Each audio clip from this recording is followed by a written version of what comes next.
النقم وتمام كل سؤول ومأمون وعلى صلاح الشأن ظاهرا وباطنا وبنية أن الله الكريم يفتح علينا فتوح العارفين ويفقهنا في الدين ويرزقنا كمال الإخلاص واليقين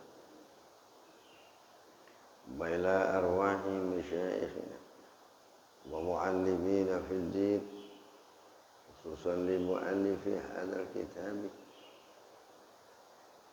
الشيخ عبد الرحمن بن سقف بن حسين السقف العلوي الحسيني الشافعي الأشعري ثم إلى روحي مشايخنا ومربي روحنا خصوصا معالم شافعي أبوي استخاري أبوي سيبري كي حجي عبد الله شافعي يقول حسن مرتضى ثم إلى روحي آبائنا وأمهاتنا وأجدادنا وأجدادنا ومن يجاهد لدينك ومن يؤمر لدين الإسلام وإلى حضرة النبي الفاتحة.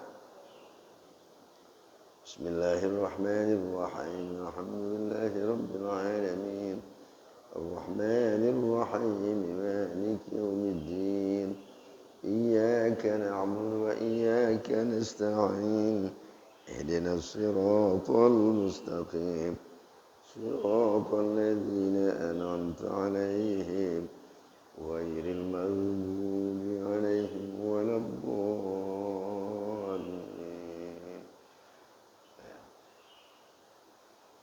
بسم الله الرحمن الرحيم الحمد لله رب العالمين والصلاة والسلام على سيدنا محمد أشرف الأنبياء والمرسلين وعلى آله وصحبه أجمعين. أما بعد فإن أصدق الحديث كتاب الله تعالى وخير الهدي هدي سيدنا ومولانا محمد صلى الله عليه وسلم وشر الأمور محدثاتها وكل محدثة بدعة وكل بدعة ضلالة وكل ضلالة في النار. وبالسند المتصل إلى الإمام المؤلف رحمه الله تعالى أدام النفع به وببركة علومه في الدارين آمين. قال رضي الله عنكم بسم الله الرحمن الرحيم. Kemarin ada tandanya nggak? Halaman berapa? Tandanya ada. Halaman berapa? Gimana?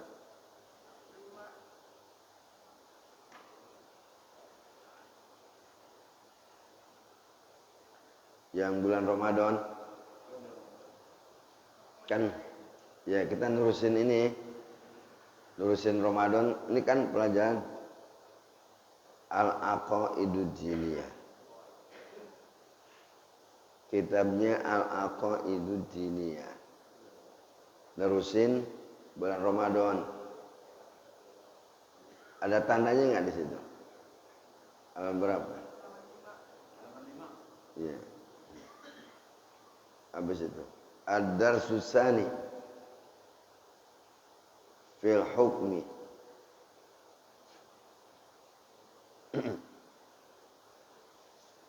Kemarin mat itu coba bahas ini.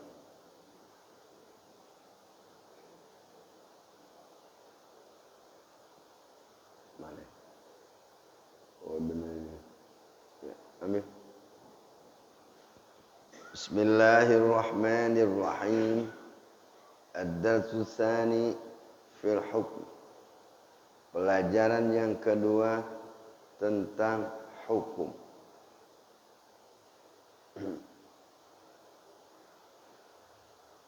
Al-hukmu wa isbatu amrin li amrin aw nafyuhu anhu. Hukum adalah menetapkan satu perkara bagi satu perkara atau menafikannya dari perkara itu. Itu artinya hukum. Ini kita kudu ngerti urusan gini ya. Nah, apa itu hukum? Kudu tahu. Hukum adalah isbatu amrin li amrin au nafyuhu an. Menetapkan satu perkara bagi satu perkara au nafyuhu anhu atau meniadakannya dari perkara itu.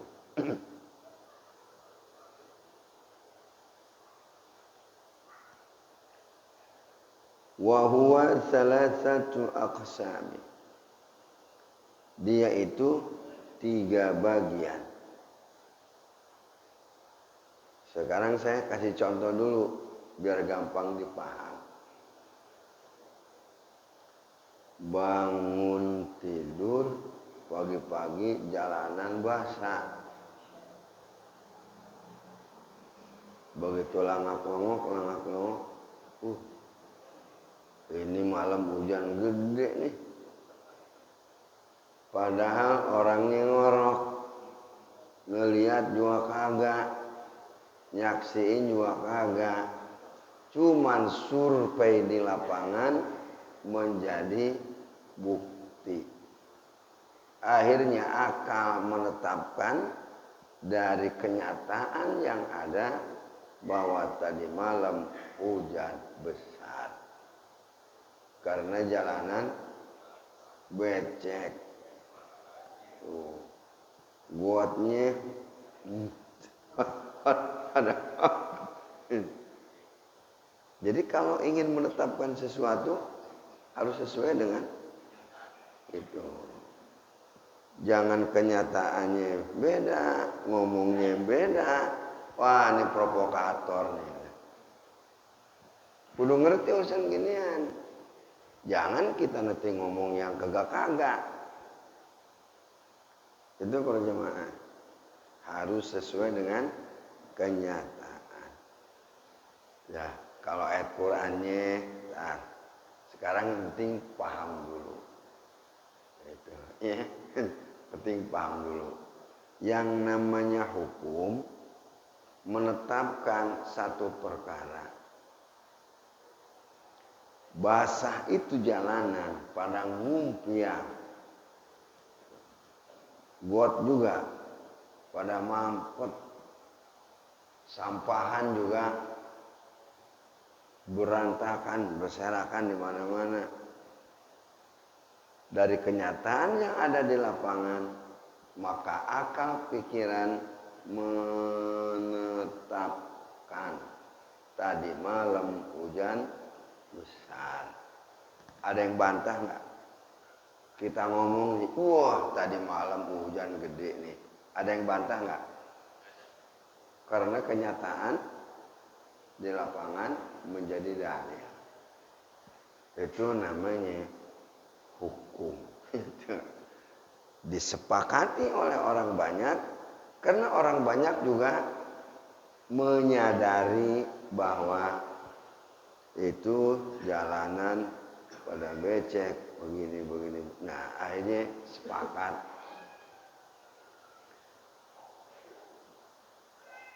Ketetapan yang kita putuskan tidak ada yang bisa nolak karena sesuai dengan kenyataan.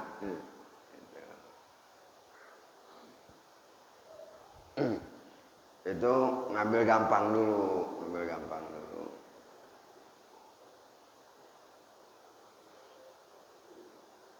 Au nafyuhu anhu, atau meniadakan perkara itu dari perkara itu. Jalanannya kagak becek. Gitu. Got juga tidak berserakan sampah-sampah. Gitu. Akhirnya kita ngomong, ini tadi malam musim panas ya, kemarau Karena kenyataannya emang pada kering jalanan juga. Itu namanya menapikan hujan gitu. Gitu. Tinggal dibalikin aja awnapihu begitu. Wa huwa salasatu aqsamin. Dia itu terbagi 3 bagian. Hukum terbagi 3 bagian. Hukmun syar'iyyun wa hukmun 'adiyyun wa hukmun aqliyyun.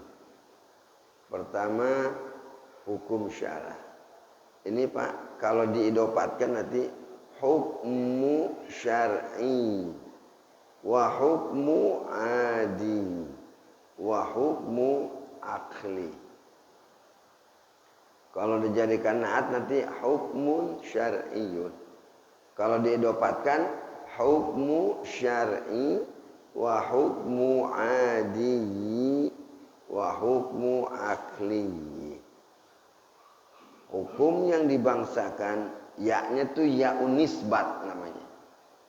Ya'un nisbat. Kan itu ada hukmu syar'i tuh.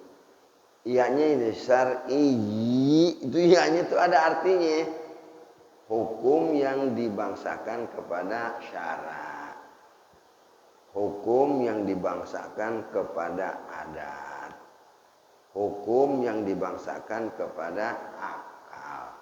Oh, Pak. Jadi hukum ada 3, ada hukum syar'i, ada hukum adi, ada hukum akli. Ini ngaji kan nih mahasiswa senior nih. Barengan mengantuk juga. Udah pada tua. Ngajinya kudu pelan-pelan. Kayak kue talem. Ini pahamin nanti ya. Supaya nanti akal kita bisa ngikutin cerna.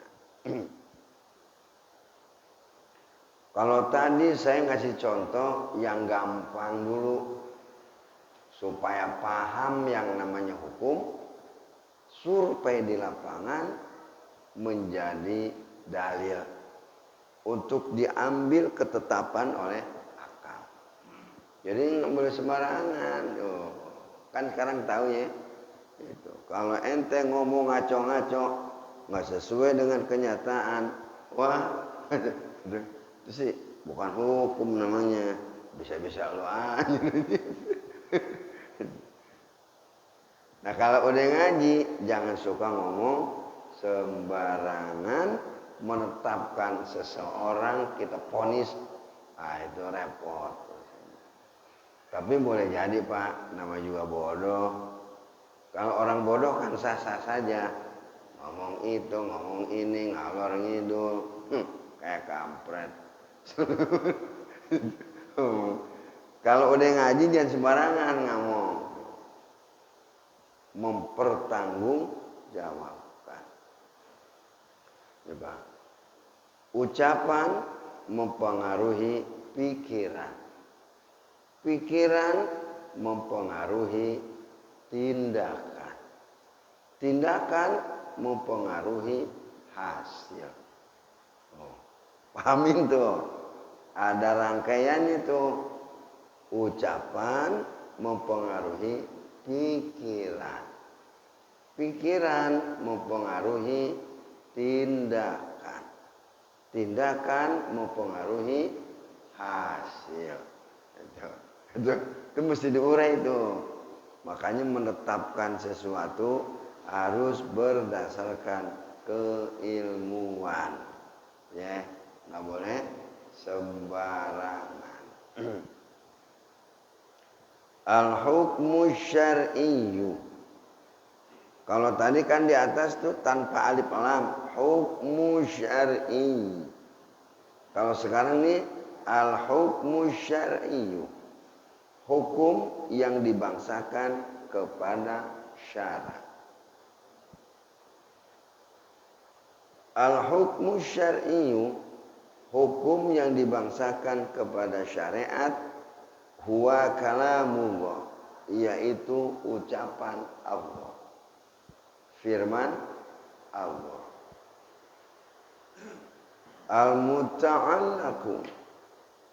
Al-muta'alliku yang berhubungan bi fi'li syakhsi dengan perbuatan seseorang, min haitsu taklifu dipandang dari sisi taklif, perbebanan.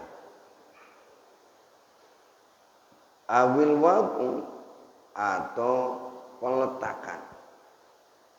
Jadi yang namanya hukum syara yaitu firman Allah yang berhubungan dengan perbuatan seseorang. Maksudnya ini kayak kita nih, saya ngerjain ini sesuai nggak dengan syariat? Saya melakukan ini sesuai nggak dengan syariat? Kalau tidak sesuai dengan syariat, nanti ada rujukan-rujukan yang lainnya yang bisa dibenarkan karena masih relevansi dengan syariat. Itu namanya hukum syara. Dari sisi perbuatan seseorang dipandang dari segi taklif. Kalau belum memasuki taklif, berarti belum terkena hukum. Nah, yang hadir di sini semuanya itu kena beban nggak? Kena beban kita semuanya yang hadir di sini. Dilihat dari umur tua, lihat dari tampang, itu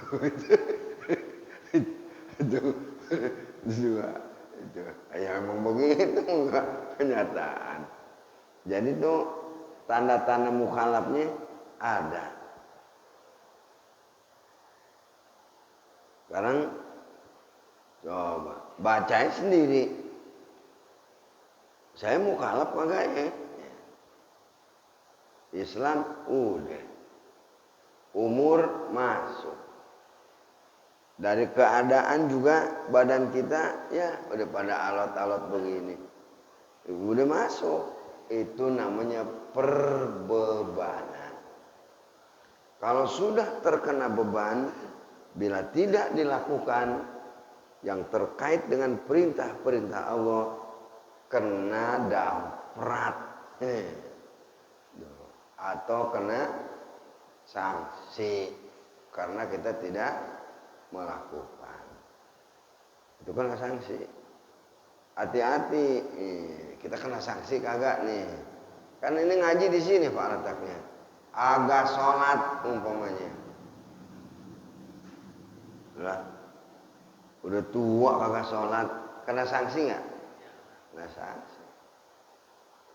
Dia sendiri kagak ngerti bahwa dia sudah tertaklif, dipandang dari sisi usia itu. Tapi kagak sholat itu. Nah itu risiko jadi orang bodoh di situ. Yuk aja tuh urusan dunia. Sampai kagak ngaji dari kecil, sampai mati kagak ngaji.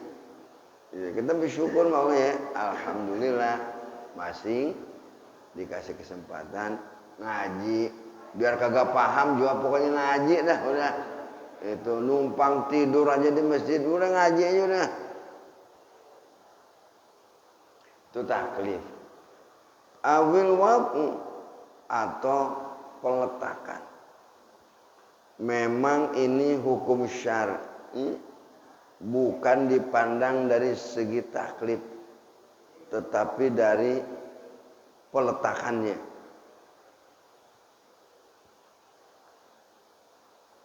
Ada lagi nanti terkait dengan masalah sabab.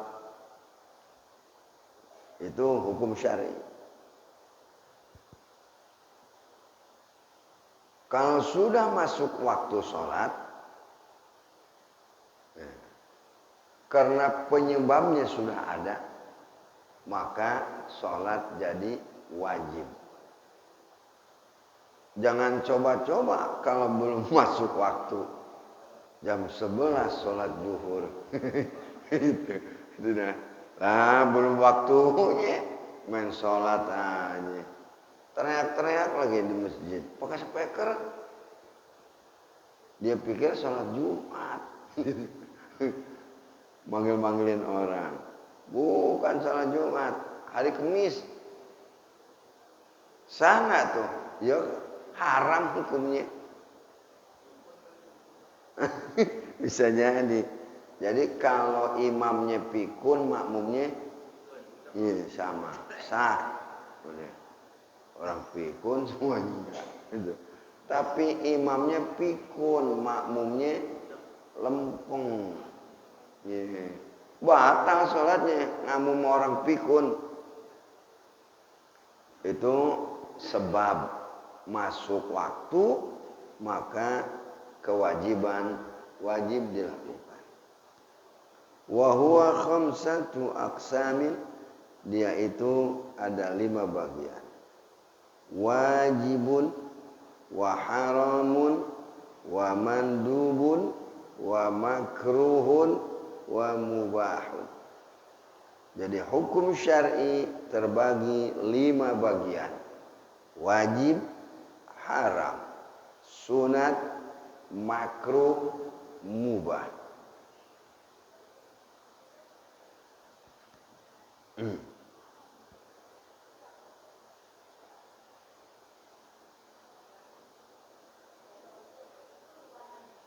Nih bulan Ramadan udah masuk nih.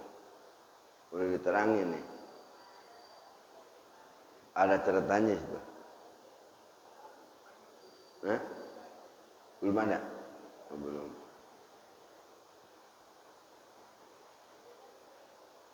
Wajib syar'i.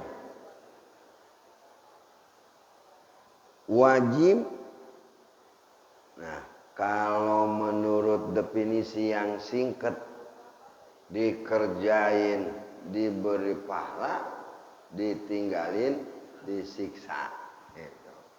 Itu definisi dari baheula. Pokoknya definisi yang paling gampang kalau ulangan tuh di sekolahan. Apa itu wajib? Dilakonin, diberi pahala, ditinggalin, digebugin. Itu ya, namanya wajib. Gitu. Jadi jangan macam-macam. Itu bahasa syariat. Ya kita pakai. Kemudian penelusuran. Naik dikit. Itu definisi dari zaman kuda gigit besi. Begitu dari dulu. Apa ya? Namanya wajib. Pokoknya lu kerjain. Dikasih pahala, ditinggal, disiksa. Kan gampang bener. Gampang gak? Ya gampang. Ada yang sedikit naik ke level. Wajib kalau menurut Quran, contohnya sekarang sholat, zakat, puasa, haji. Ngambil definisi wajib. Kita ngambil pakai Quran dulu.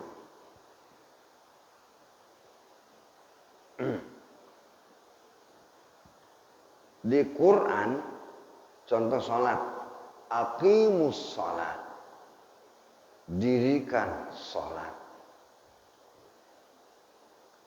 Itu aqimus sholat, aqim, aqima, aqimu. Aqim, dirikan oleh. Aqima, dirikan oleh kalian berdua. Aqimu, dirikan oleh kalian. Banyak tuh. Jadi aqimus sholat, dirikan oleh kalian sholat. Karena ini sebuah perintah.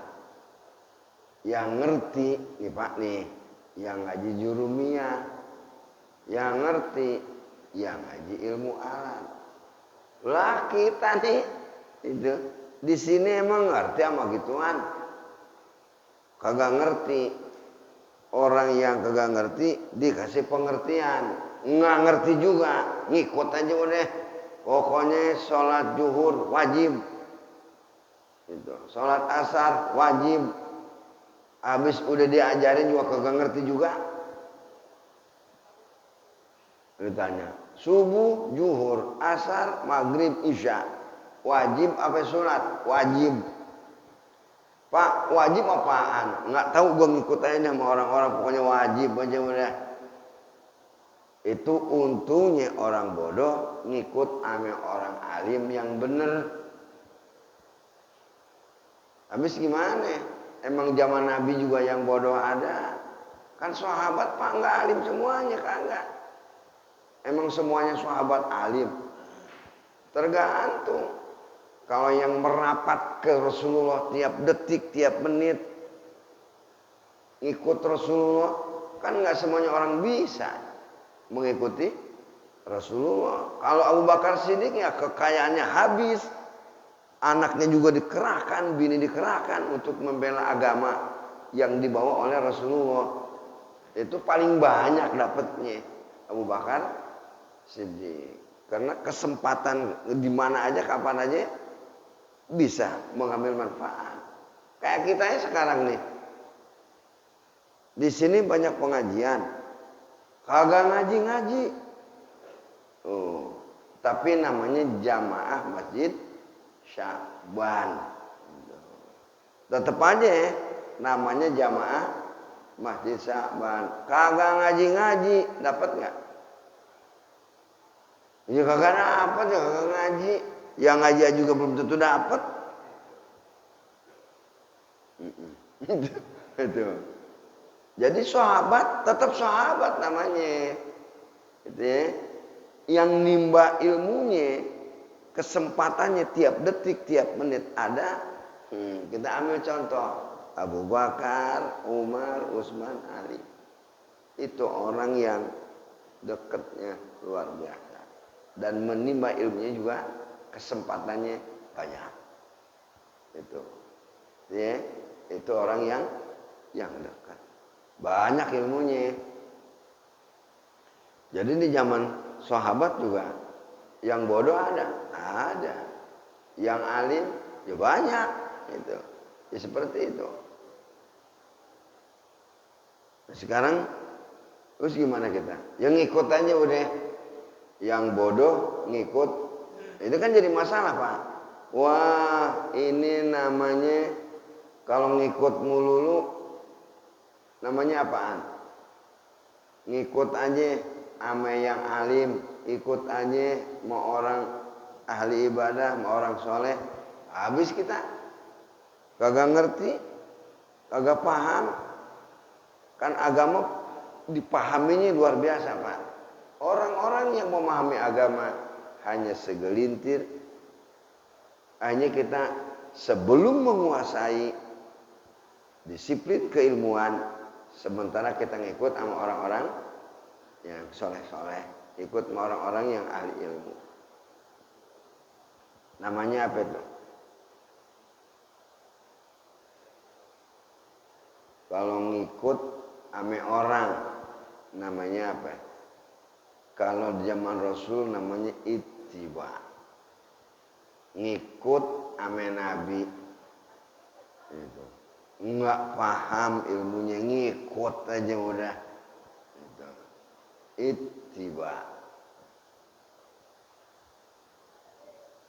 Kayak sekarang nih.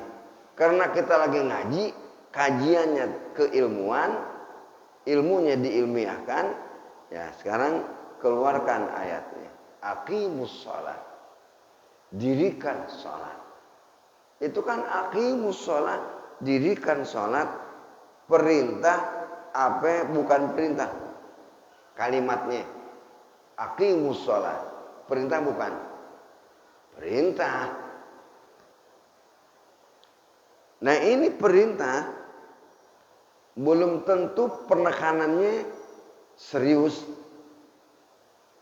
Ketahuan perintah itu penekanannya serius ketika perintah diiringi ancaman. Oh, berarti perintahnya serius. Karena di belakangnya ada ancaman. Jadi perintah yang diiringi ancaman artinya wajib. Itu. Ulang. Perintah yang diiringi ancaman namanya wajib. Merbot ngasih pengumuman dilarang tidur di masjid. Tuh, itu bukan tuh. Ancaman bukan. Dilarang tidur di masjid. Kalau duduk tidur enggak? Enggak disebut tidur. Karena duduk. Diomelin enggak kalau tidurnya duduk begini? Agak. Yang disebut tidur, pinggangnya lempeng. Itu. Jadi kalau gini nih, nggak dikacit, nggak disebut tidur. Enggak. Makanya nggak diomelin memerbot. Kalau ngegeletak kan begini nih. Wah, ini keluar dari zona nih.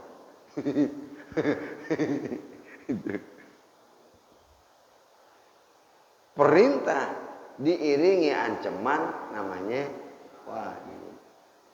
Ngancemnya di mana? Bukan di Quran, Pak.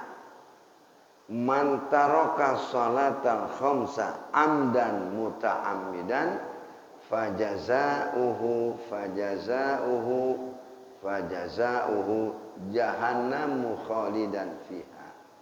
Itu hadis yang sahih. Barang siapa yang meninggalkan salat, barang siapa yang meninggalkan salat, jadi ancamannya pakai hadis, bukan pakai Quran, bukan. Ya. Barang siapa yang meninggalkan salat 5 waktu disengaja, ninggalnya disengaja, banget disengaja, maka balasannya neraka jahanam. Mantap nggak? Itu perintah diiringi wajib, diiringi ancaman namanya wajib. Makanya sholat hukumnya wajib tuh dari sisi Quran. Paham kagak paham karena lagi taklim saya menjelaskan seperti ini dan menggunakan bahasa kampungan. Itu bahasa kampungan Pak itu. Ya. Belum menggunakan bahasa akademis sih belum. Dari sisi ilmu mantik, as-salatu ma'muratun fil Quran. Salat itu diperintah di dalam Quran. Itu mantik nih sekarang nih. Wa kullu ma'muratin fil Qur'ani wajibun.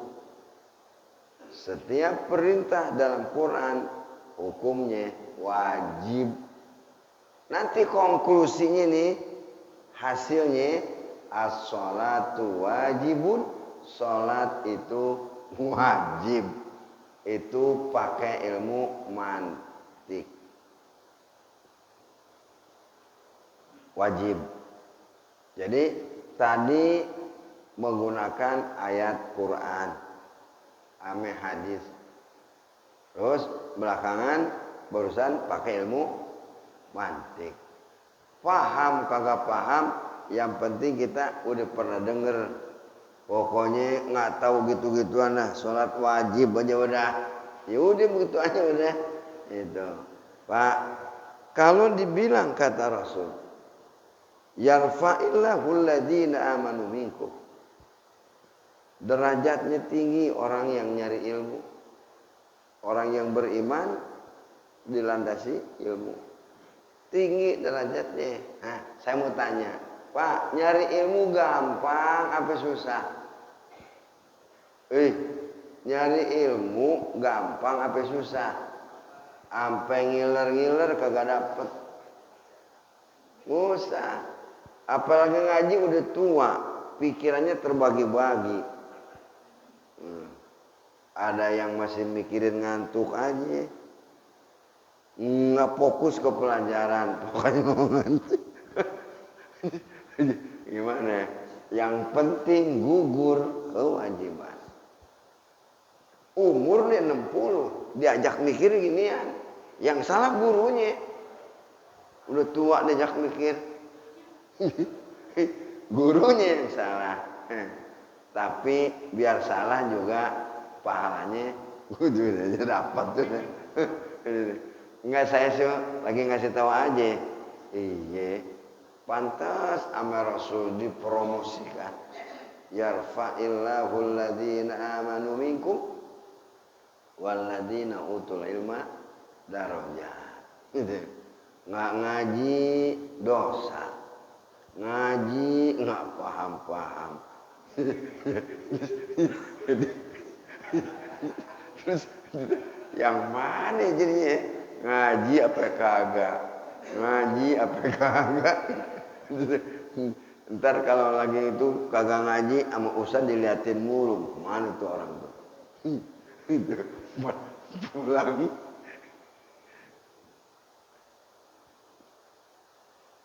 Itu baru wajib, Pak. Ya. Sekarang haram. Apa itu haram?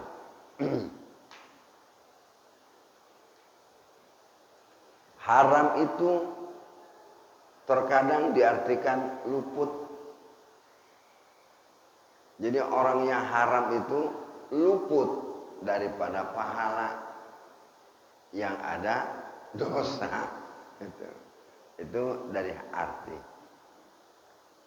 Sebuah larangan, larangannya ada tekanan, ada intonasi, karena larangan nanti bisa jadi makruh, ya, bisa jadi batil, bisa jadi haram. Haram ini ketika melarang tapi tekanannya habis-habisan, namanya haram.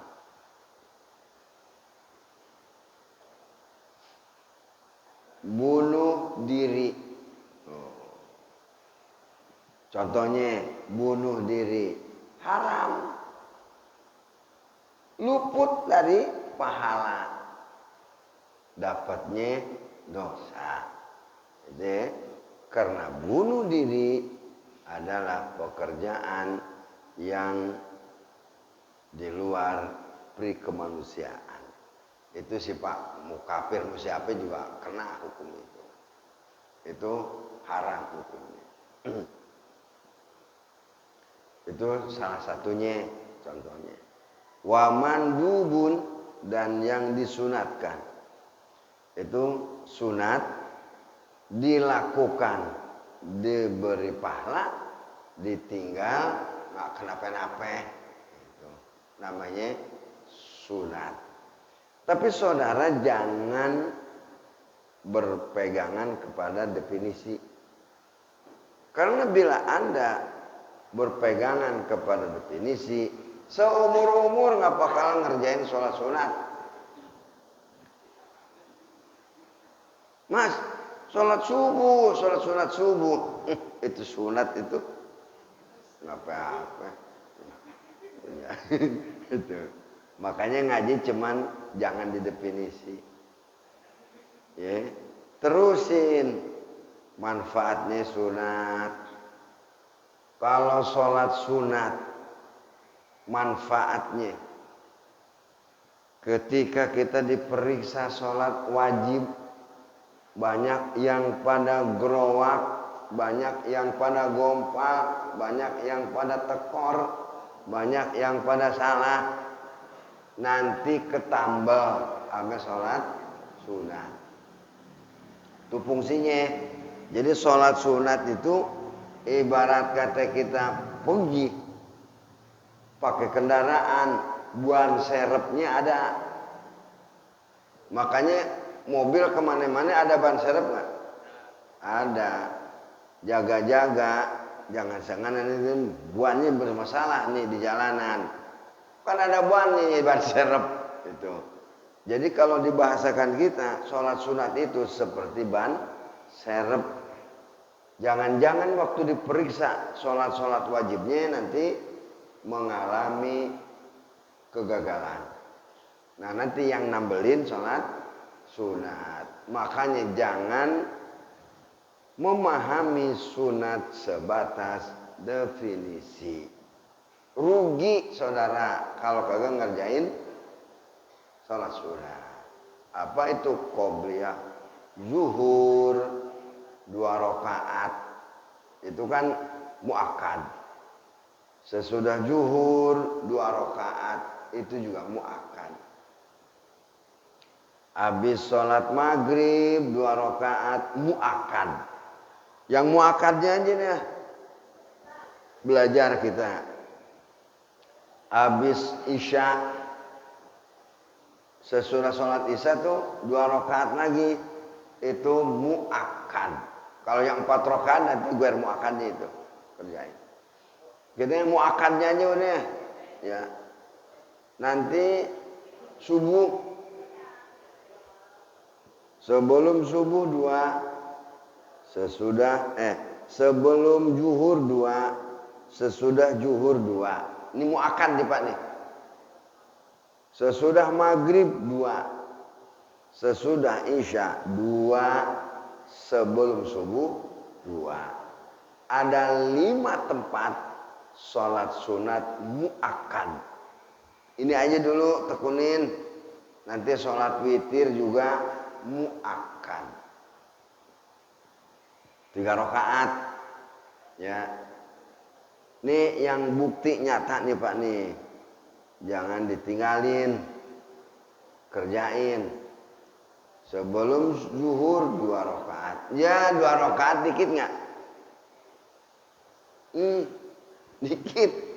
2. Yang itu aja dulu.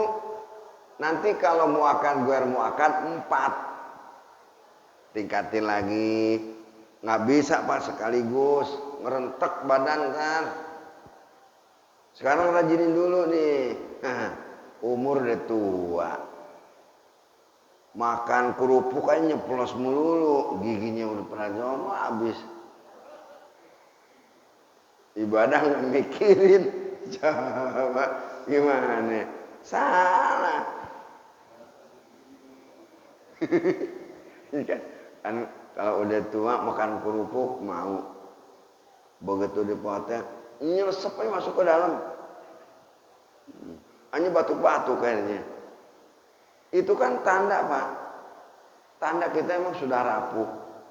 Yang sunat kerjain. Jangan tinggal-tinggal aja udah. Nanti gimana? Nanti udah di kuburan. Joprak sendirian. Siapa yang tanggung jawab? Diri sendiri. Bini emang nulungin. Anak emang nulungin.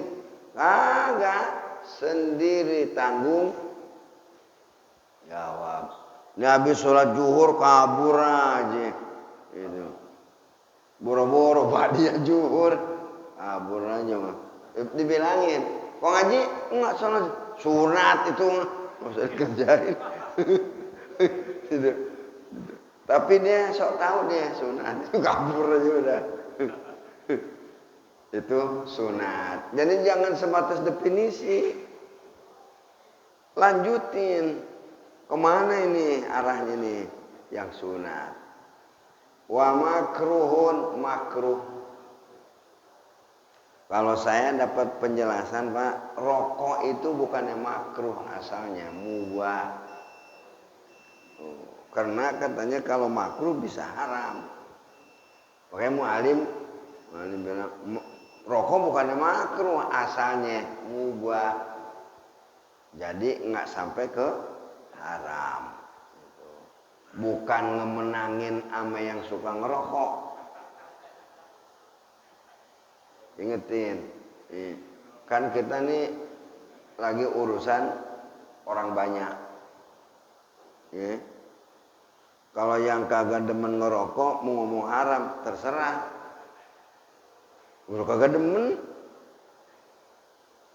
ini yang ngerokok nanti bisa jadi haram. Udah ketahuan batuk melulu, ngerokok lagi, nggak ada kapok-kapok. Itu bisa haram buat dia.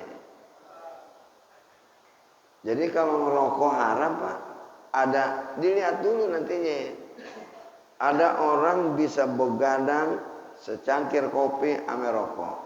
Mutolaah kitab. Semalam suntuk nggak tidur. Mutolaah terus. Buat dia wajib ngerokok. Makanya lihat dulu kasusnya. Nggak bisa. Ini haram. Lihat dulu masalahnya. Duit buat belanja dipakai beli rokok haram. Ada nggak di sini? Laporin sama RT.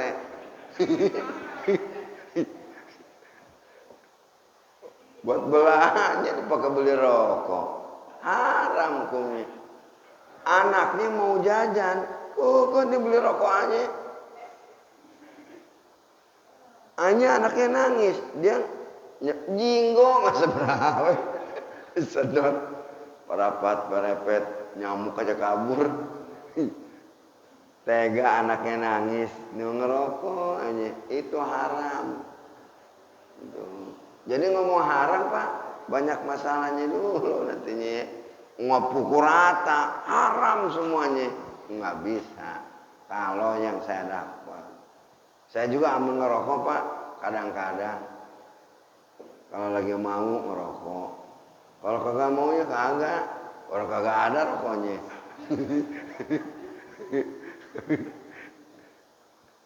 Itu makruh. Jadi kalau ginian Pak, jangan terlalu kejem.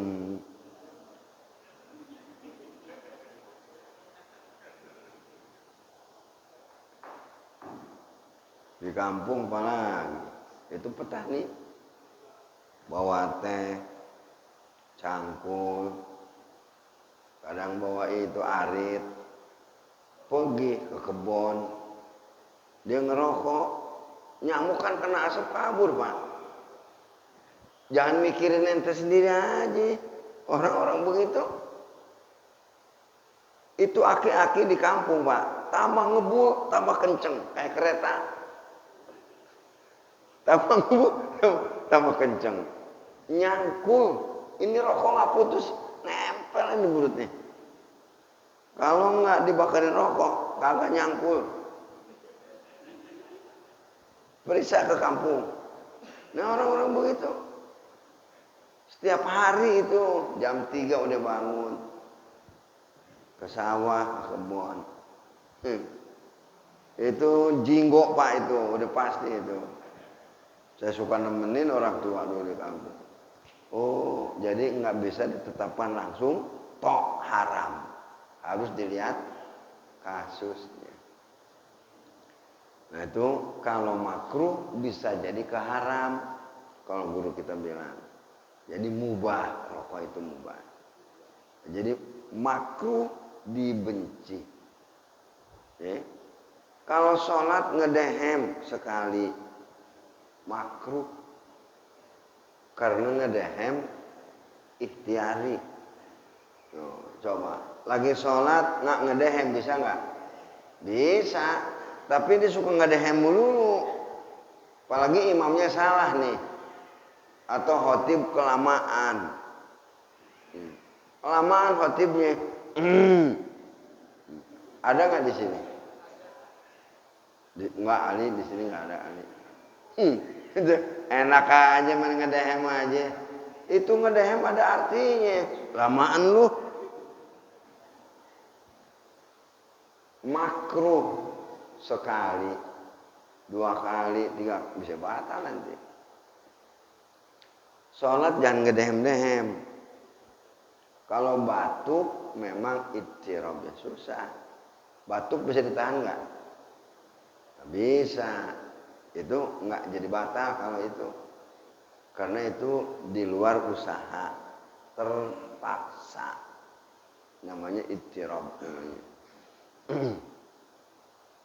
Mubah itu dibolehkan.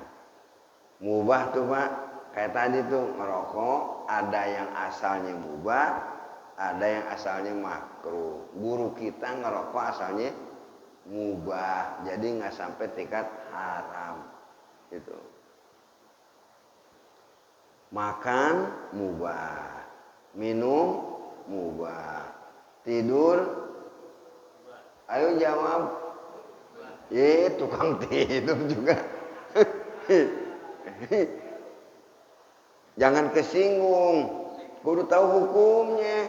Tidur mulu lo nggak tahu hukumnya gimana. Itu tidur apa wajib, apa makruh, mubah. Makanya niatin ibadah. Kalau tidur tidak diniatkan ibadah, nggak dapat pahala karena dia mubah. Makan niatin buat ibadah, minum juga niatin ibadah. Karena kalau tidak diniatkan ibadah, sia-sia. Kalau nyari duitnya wajib ikhtiar.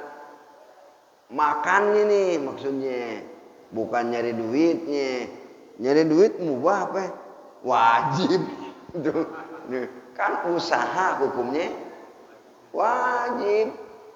Kalau masalah makannya, ya itu mubah.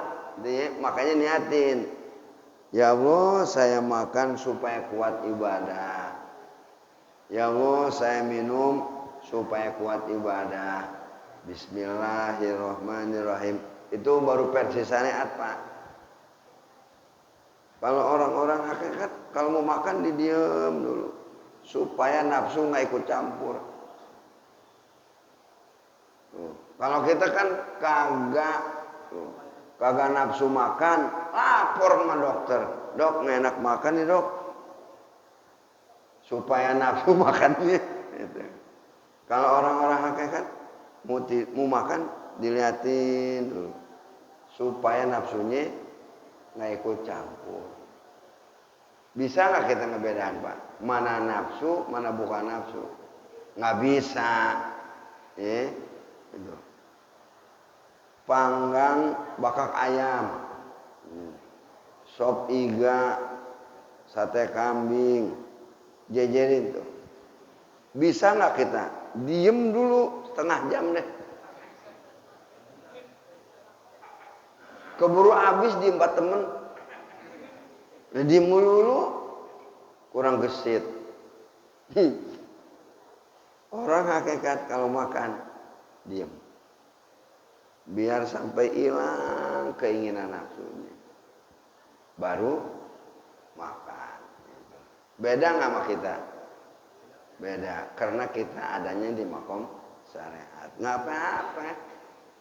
Itu emang sate kambing jadi obat, obat lapar. Itu mubah, ya. Ntar nih kalau mau makan nih diam. Habis sama temen apa-apa, diam aja udah. Sampai nafsunya hilang. Supaya nggak ikut campur nafsunya. Makan. Kalau udah bisa gitu, udah mulain Pak, ada peningkatan. Berarti waktu makan kita nafsunya nggak ikut campur. Ntar belajar 5 menit ya, 10 menit, diam aja, biar nafsu nggak berontak. Kan nanti lama-lama dia enak Pak. Itu mubah. Nanti kita masuk al-hukmul adi, ya. Al-hukmul akli. Nanti pembahasannya. Kan tadi udah bunyi. Udah setengah jamnya lewat nih. Nggak ada yang dehem.